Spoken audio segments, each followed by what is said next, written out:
It's so dark, cold, and lonely. But I guess this is the fate I deserve for what I've done. Well, I was gonna get you out of here, but since you feel like staying, wait, no, come back! What's up, guys? I'm here, and here we are to talk about whether or not Megumi Fushiguro, the wielder of the 10 Shadows technique, should be saved from the King of Curses Ryomen Sukuna. And why I have pretty, let's just say mixed thoughts about the entire concept of Megumi Fushiguro being saved. So, what's up, guys? Zago here. Fun fact, I have it on me, and I keep it on me at all times. And another fun fact, for those who are wondering, if you couldn't tell by the current state of the manga, Megumi Fushiguro did, in fact, not have it on him, and did, in fact, not keep it on him at all times. Unfortunately, bro was caught lacking to the ultimate degree, and that's why the King of Curses man to wiggle his little fingers. I mean, technically, it was a little finger. Like, it literally was the pinky. But still, he managed to get a finger up in there and get it all nice and square deep inside Megumi Fushiguro's guts. And I need to be stopped. I need to be stopped. But regardless, obviously, Megumi's currently possessed. And with the state of the battle looking to be what the state of the battle is right now of Gojo and Sukuna, everybody's wondering. Everybody's thinking about it. Hey, so what's the verdict? Obviously, a lot of us are here for the big bad battle. I know Megumi is a very controversial character in the general space, and I'd say even a relatively controversial character in the general fandom space of JJK, but I'd say overall, most people like him. Most people want him back. And I know a lot of people who see his return as a foregone conclusion. Some of my own friends are like, oh, he is the deuteragonist of Jujutsu Kaisen. He's not gonna get got. And here's the thing. I'm gonna live with you real quick. If this were almost any other manga, I'd lead with it. I'd rock with you. If this were, let's say, My Hero Academia, I'd buy it. If this were Black Clover, I may roll with it. Even in the case of something like, I don't know, Naruto, Bleach, One Piece, Dragon Ball Z.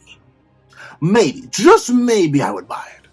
But I think everyone who believes that Megumi coming back is a foregone conclusion has unfortunately not been reading the same manga as I have, which has ruthlessly, and I mean ruthlessly, numerous fan favorite characters.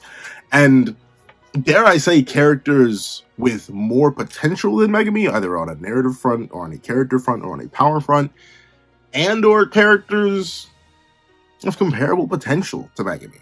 JJK has not been afraid to knock them all down. So I wouldn't say Megumi coming back is a foregone conclusion.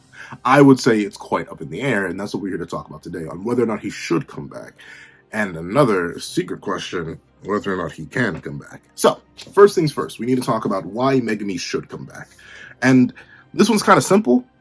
I mean, like, he's the deuteragonist of Jujutsu Kaisen. Like, I know a lot of people go back and forth on whether or not Gojo's the deuteragonist of Jujutsu Kaisen, and I can definitely see it, and honestly, I wouldn't even argue with it too much. Can you have multiple deuteragonists? Hold on, I got the Googler right in front of me. Can you have multiple deuteragonists? Can you have multiple deuteragonists? And you can have multiple main characters. I cannot spell deuteragonist. Woof, that's a big old word. Window character. There can be more than one. So, okay, there can be more than one deuteragonist.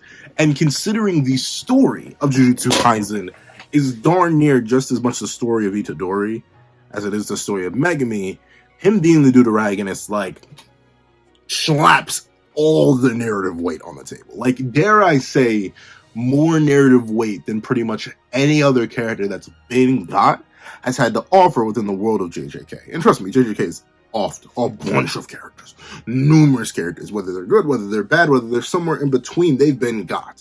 Look at characters like Ryu, look at characters like Yuki, look at characters like Nami, look at characters like Nobara, question mark, exclamation point, another video in the works. Look at characters like Mahito, Jogo, Hanami, Dagon. Like, you could go on for Eso, Kechizu. Who else? Just recently in the anime, Mekamaru. Heck, Yuji's mama. Like, there have been a bunch of characters who one by one Gege has just been like, and suddenly they are getting absolutely annihilated from the plot in ways that most wouldn't expect, in ways that some wouldn't want. And hi, it's me. I'm some. So, obviously, Gege has shown a propensity to just characters before, but no one to Megumi's level. That's the big thing. Like, in terms of Deuteragonists, it is literally Itadori at main, and then Gojo and Megumi at the sides. They are both there. And unfortunately, everyone else that's been got falls beneath. So in terms of just sheer narrative weight, sheer narrative heft and girth, if you will, he has a good reason to come back. And a good reason to not be sacked because he's one of the major characters. It'd essentially be the same effect. Like, I don't usually talk about this when it comes to, like, Gojo versus Sukuna and whether or not Gojo needs to go. But, like, pretty much the same effect of why I kind of don't believe Gojo can go either. Like, he's just a little bit too important, a little bit too popular, and be a major plot twist, don't get me wrong. But this isn't like, okay, every single thing or every single example I would compare it to is a massive spoiler for its respective series. So I won't talk about it. But, like, once again, Gojo's also commonly argued, and even I can believe, considering he got a whole arc about his past, a Deuteragonist, even if he was missing for, I'd say, a solid, like, third, maybe not half, but like a good third of the narrative. Bro is a Deuteragonist. So it's the same reason why I think Gojo can't easily go, and it's another reason why I think Megumi can be saved, because just the narrative weight. Even Gege has yet to prove that level of craziness. Like, there's specifically a reason why Megumi's soul has been implied to be sunk, to be dropped, to be lowered, but not erased. That's a very specific thing. Other reincarnated players have specifically had it mentioned that their souls are kind of just overridden. Pretty much, like, it's like saving over a save file with new data. That's essentially what happened to Kashimo's body, whoever was originally Kashimo, to Ryu's body, to Uro's body, to pretty much every single Culling Game player's body that has incarnated into the modern day. The original is erased. Their memories, their raw data is uploaded to the Culling Game player's brain, but I don't think the person inside of Kashimo is ever coming back. If he was still around, the person inside of Ryu was never coming back. Same thing with Reggie, and same thing with Uro. I think Uro's cooked right now, though. But that's just Kenny cooking. So, like Kenny cook. But with that being the case, it leaves Megumi in a very peculiar scenario. Another reason why I think he can come back is because Gege's been so vague, tiptoeing around the idea of how Megumi's soul is doing. He's been so vague about it that he's used it as an actual plot point for why Sukuna has survived as long as he had in the fight with Gojo. Oh, you see, Satoru, I've actually used Megumi's soul for the adaptation. So, like, Megumi's soul is not just something that is there, despite being sunk when Sukuna first inhabited his body, and then sunk again by the bath, and then sunk again by Yorozu, aka Samuki, getting got. 3 levels of sunking. That's not a word. That's just not a word. But 3 levels of sinking. And Megumi's soul is still viable enough that Maharaga's wheel could hover above it and do the twisty twist when it was getting hit by a limited void.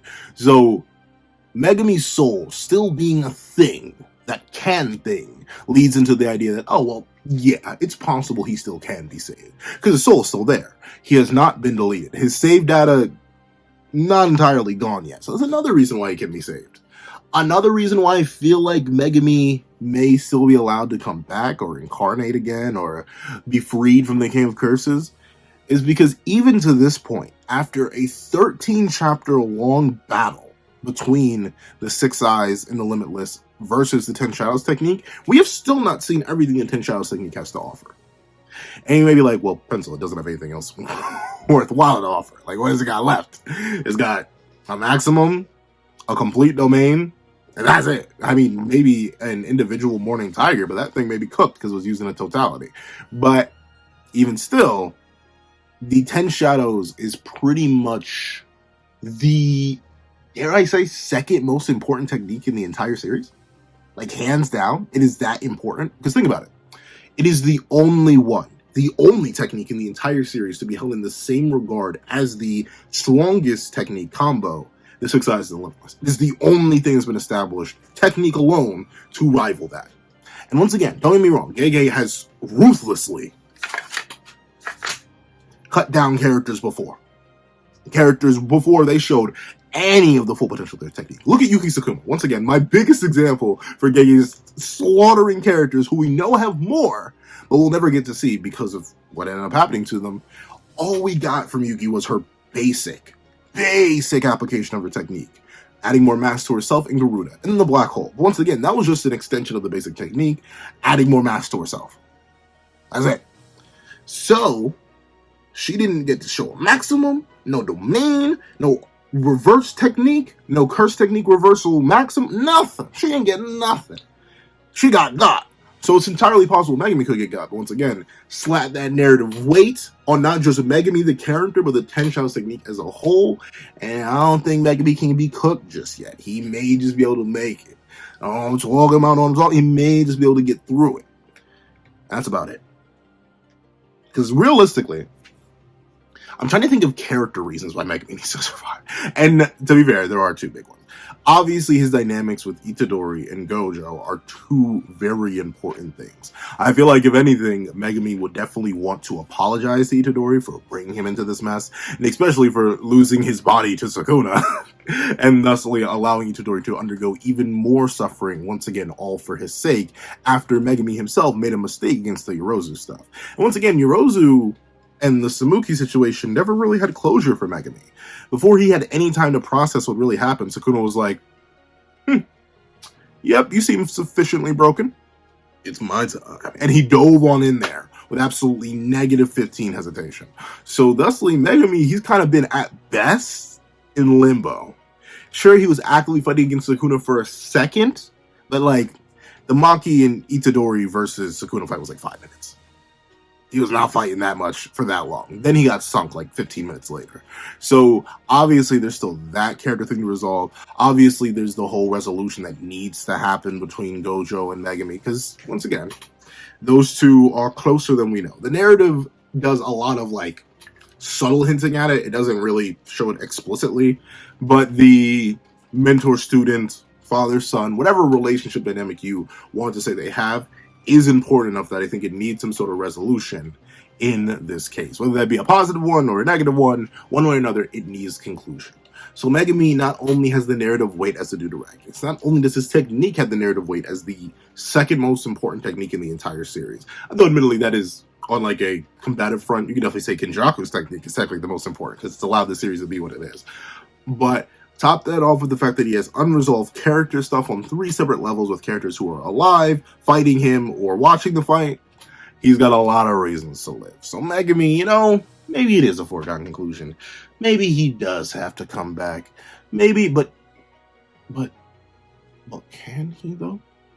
Can he come back? Is that actually a thing? Because sure, Gege's gone out of his way to introduce the soul factor. The fact that Megumi's soul is still there. And obviously, at the end of 235, his body's looking a little bit roughed up. But Megumi, he's still alive. Legally speaking.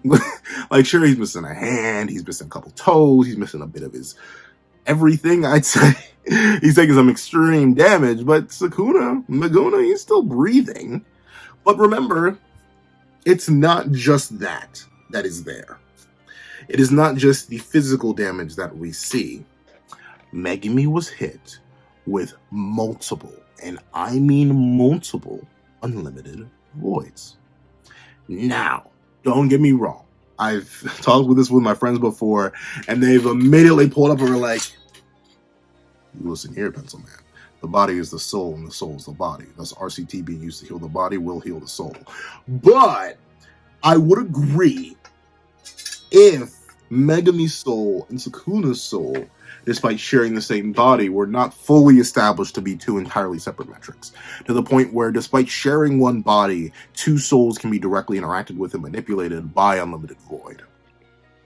So despite Sukuna defending against Unlimited Void using his own techniques, Megumi was hit with Infinite Void numerous times. And you may be wondering, wait a minute, Pencil Man, what do you mean by numerous? How is he hit numerous times?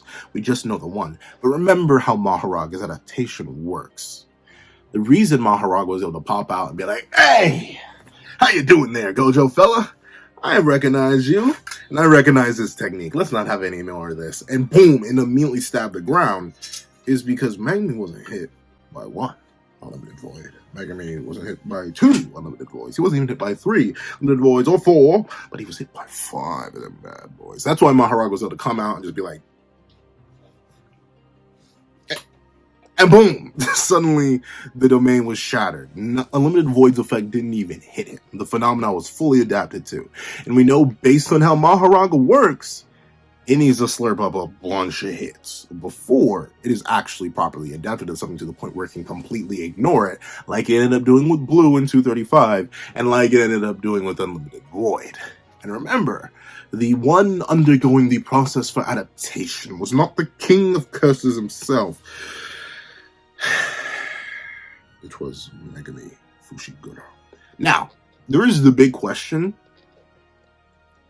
What does that mean? Like, since Unlimited Void attacks the soul, what does that do? Like, the way we thought, and by we, I mean like everyone. I don't know. Maybe some of y'all insane JJK readers thought different. But for me, at least me, I'm not even going to speak for anyone else. On me, I thought Unlimited Void just affected the brain. I thought it literally just stuffed your brain sensory receptors with so much information that your brain was kind of just like, I can smell colors, taste sound, hear food, and feel music. Like, I thought it was something like that, where your body was just so overwhelmed, and since your brain runs the rest of your body, your brain's kind of just like, and you're just hard frozen. Like, it straight up lags for a second. Well, not a second. For a very long time. But, at least by the way Unlimited Void is described, it can have some sort of effect on the soul. It is a thing that can affect the soul. So, the sure hit should affect the soul. And here's the thing. We know for a fact that the soul does contain information. Like, it's... Where is it established in JJK? I know for a fact it's established in JJK the souls have information. That's why soul data can be like overridden or deleted or manipulated or something like that. Souls do have numbers and codes, and obviously not on some Kingdom Hearts recoded stuff. But like, souls are things that can be interacted with and do have specific forms and portions to them. Thusly, the application of one of... I can't say the strongest, but one of... Can I say the strongest? Maybe. But well, one of the most unique and most powerful sure hit effects, bombarding Megumi's soul upwards of 5 times for who knows how long. If you think that the sure hit was being allowed to hit Megumi for Maharaga's adaptation all 5 times, that means for that one time that Gojo and Sukuna were in the domain for 2 minutes and 40 seconds, Megumi was getting hit. For that one time where it lasted the full 3 minutes and they both neutralized, Megumi was getting hit. And remember, a 0.2 second domain, a 0.2 seconds domain sent regular people into rehab for what, 4 months? Hold on, let me make sure. I won't even look at it. It was for multiple months. I don't remember how many months exactly, but it sent them into rehab for 4 months before they could be introduced back into regular society, by the way. It's not like these people immediately were back to normal. No, they were in such a confused and lost state from the overage of information in 0.2 seconds that in order to be reintroduced into society, they needed multiple months.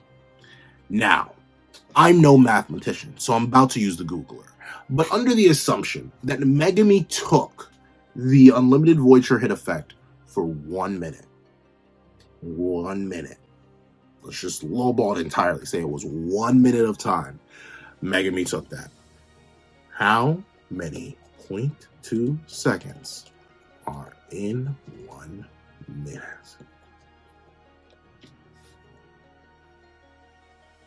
Oh, jeez, come on.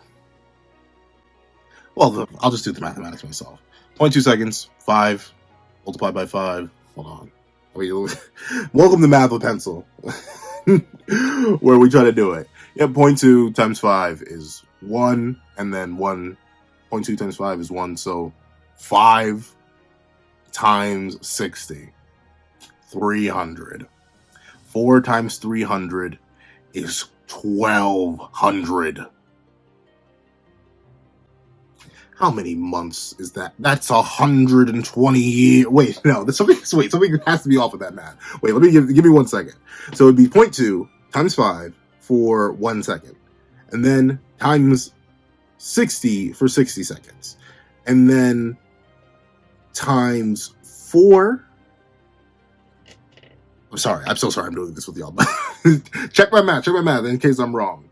0.2 for how long the regular people were in the domain and needed 4 months of recovery. Now remember, this is the basic that we're trying to convert to 1 minute. So 0.2 times 5 gives you 1 second. So then you multiply 0.2 times 5 for 60. So that means that 0.2 times 5 goes into 60. Oh, wait, no, a second. That's it. I need to do 50 times 5, which is 300, right? Yeah, so it is 300. So 300 times. 300 times the amount of time that the regular people were in there, in the limited void. And remember, it took, let's just say 2 months, since I still don't remember exactly. I think it's 4. I'm 99% confident it's 4. Editing me will check this out. But 4. It took 4 months to figure out whether or not these people could be introduced back into regular society after experiencing a limited void. If we lowball it and assume that Megumi was under the effects of the limited void for simply 1 minute, he would have to, once again, just literally scaling the amount of information that needed to be disseminated from them, he would, since he experienced it 300 times as long as the people in Shibuya did, and they needed 4 months of recovery, 1,200 months of recovery, 1,200 months of recovery. And let's divide that by 12. It will take him 100 years to get back to normal. You see what I mean? That's why I'm at, can he be saved? Is he just cooked? Is he gone? Let's assume, once again, the thing is though, the only thing that's been established about a limited void operating differently from other things is that curses' brains work differently. And thusly, they're able to recover faster or in different ways than humans would. And that's why it only took a couple seconds for well, maybe not a couple seconds, like at least like a few minutes for characters like Mahito, Jogo, Hanami, Dag wasn't there, Choso to all recover. But Megumi's not a curse. He just a dude. He can get cooked and be stuck trying to recover for 100 years. And once again, that's assuming we go for a minute. If he was just in it for a minute, but I think he's been in it for much longer. That's how much information has been stuffed into his soul. And remember, if Sukuna really believes he's lost, and considering loss is the same as to him, then it's entirely possible Sukuna's like, fine, Brat, you can have the body back, and just drops. No healing. Then Megumi, if he comes back, let's just pretend the unlimited voids didn't happen, even though we very realistically see they do. Then Megumi is not only needing to recover mentally for 100 years, but he's missing a hand. He's burned in numerous places. I think his eye is missing. Let me double check 235. Yeah, he's just in an awful state of being. So, like, sure, his soul exists. It can maybe come back. But considering the state his body is in, it even looks like half his darn face is burned off and he's missing an eye, if not both of them. Him coming back may not be the best thing. And I know.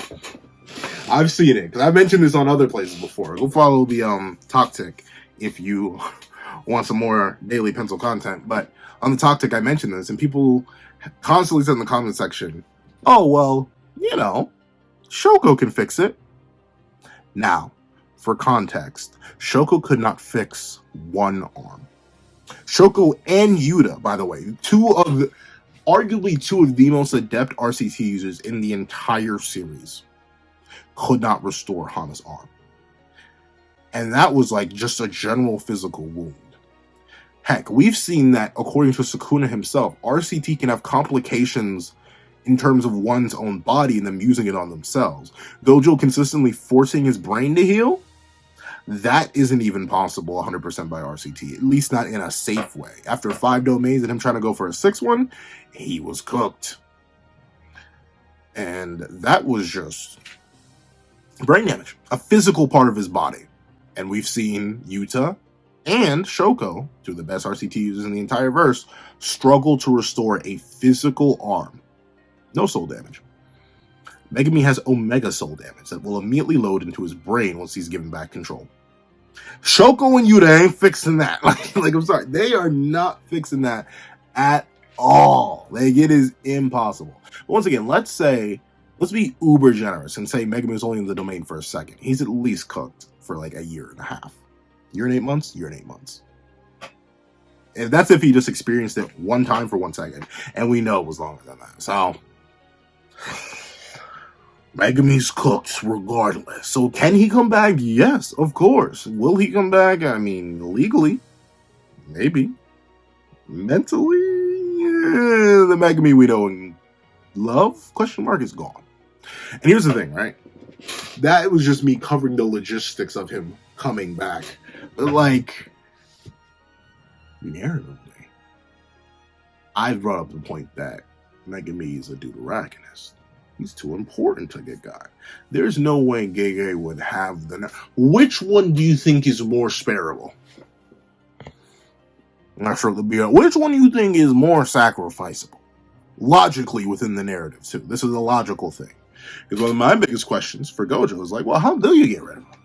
Sure, you can cheap shot him. How do you even do that? How do you remove Gojo from the narrative, especially considering the state he's in at the end of 235? Amped on a bunch of black flashes, off design, just cook the king curses all over, and like, how do you beat him? But Megumi, he's not even putting up a fight. Just give him back control of the body and watch him flop.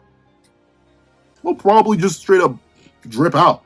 Unless Shoko can be immediately teleported there, he would probably perish from life loss alone. So if I had to sacrifice, once again, if I'm gay, right, and I know people are thinking, oh, I don't have the nerve to get rid of one of my deuteragonists? Hold on, let me show him real quick. And I wanted to keep the narrative up to this point consistent and not portray any previous statements I made about X character being the strongest in the series, X character being the strongest in the verse, X character being the pinnacle of power. The best way to do that is to sack the one who is kind of expendable. Like, no lie.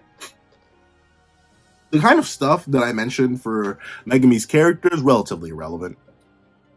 Like, Yorozu has been gone for but I believe around 20 chapters at this point. I don't even think she had a positive reception anywhere. Like, I'm gonna make a Samuki and Yorozu video, but I know those videos, no one's gonna care because no one really cared about Yuki, Samuki, or Yorozu because Gege never put any time into them. He didn't put time into them then. What makes you think he's gonna put time into them now?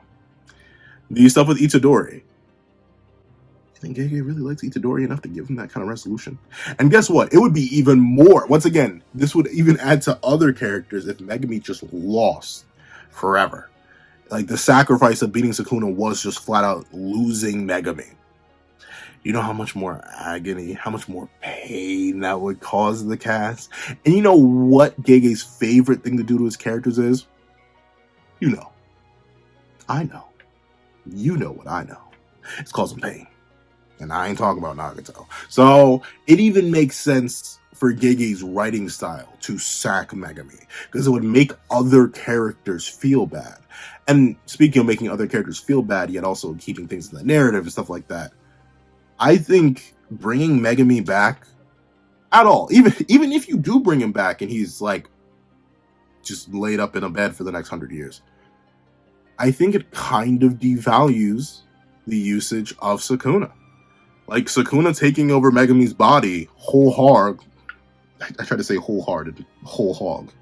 At the same time, did not work out. But him trying to take over the body and succeeding and causing all this havoc just for it to be undone with relatively no consequences. I mean, sure, like, there were consequences. Like, Samuki got. Oh, well.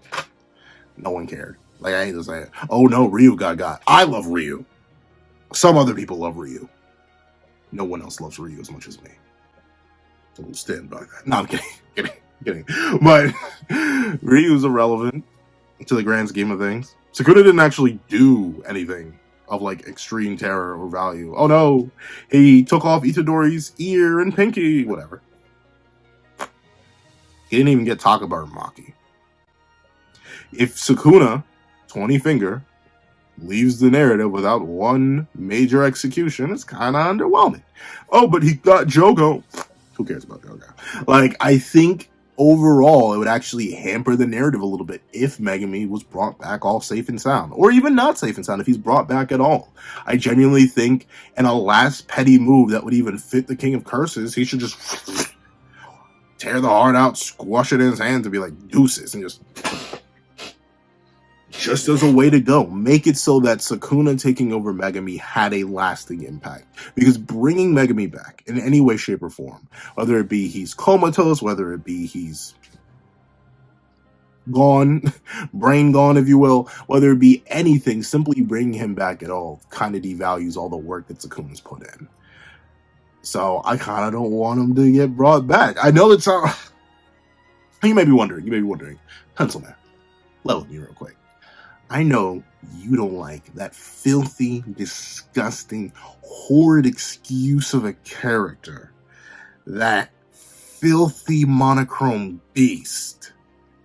Panda. But you must not like Megumi either, right? Like, come on now. Why do you not want him to come back? And here's the thing, right? I do like Megumi. Not in my top 10, though. I'm willing to sack him. Once again, if I'm it sounds crazy, but unfortunately, as much as I like Megumi, when I rank the colonies, you're gonna hear how much I like Megumi and his character development. Unfortunately, if I'm just weighing characters by how much narrative impact they have, fitting in Gege's tendencies in writing, fitting in the fact that Sukuna needs to have some sort of lasting impact, and fit in the fact that the narrative itself has built up certain ways that Megumi could be brought back, but hypothetically at the same time probably doesn't deserve to be. I'm willing to sacrifice him. And I know that's a big thing for me to do. I'm a fan of the manga to sacrifice a character. But that's the kind of thing. Putting myself in Gege's shoes. If you were to ask me, and I'm Gege Akutami, hey, are you going to bring Megumi back? I'll look you dead in the eyes. I'll blink. I'll look away. I'll stroke the beard. I'll be like, that's a good question. But here's the answer. No. And I would do it. Because here's the thing. I know not only would it hurt characters in the narrative, further promoting character development, not only would it give Sukuna an impact on the narrative that will last forever by taking out one of the major deuteragonists, not only will it end up allowing for the fight to have consequences and not just give Gojo the happy ending, and continue the themes of Gojo winning the battle but losing the war in terms of defeating powerful opponents, yet ending up losing something even more important to him, but also I know it would hurt the fandom. And I know Gege loves to do that. So, from the bottom of my heart, I'll tell you, my money's on Megumi not coming back. But I don't have money, so my thoughts are on Megumi not coming back. However, that's what I think. Please tell me what you guys think in the comment section down below. Thank you guys so much for watching. Please remember to like, share, comment, and subscribe. And make sure you hit that little notification bell so you do not miss out on any videos that come to the channel. Also, I do have a Patreon down below where you can support me for as low as $1 a month. Things like exclusive videos, early content, and more. You can also now become a member of the channel for as low as $3 a month to get the same perks and more. Now, thank you guys so much for watching once again, and I hope you guys have a wonderful day. This is That Guy with the Pencil, writing off.